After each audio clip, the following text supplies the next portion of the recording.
দে।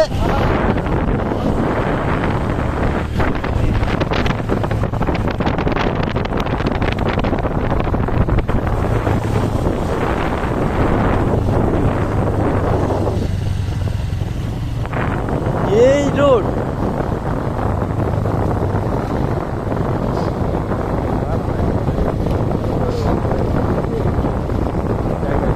এই রোড তো মোটামুটি একটা এলাকা ভিডিওই তো এই রোড দেখিনি আমার মনে হয়। আরে এই রোড আলাদা এত কি বিশাল বড় মনে করতে রোড? আরে না বিশাল বড় না, ঘাস আর তো আরো ঘন ঘন লাগবে। ভিডিওটা মনে হয় এই ভিডিও দেখতে কিন্তু আমার মনে হচ্ছে গাছ আর গাছ, তাই ভিডিও যদি ছোট ছোট লাগে তো গাছ দাঁড়া দাঁড়া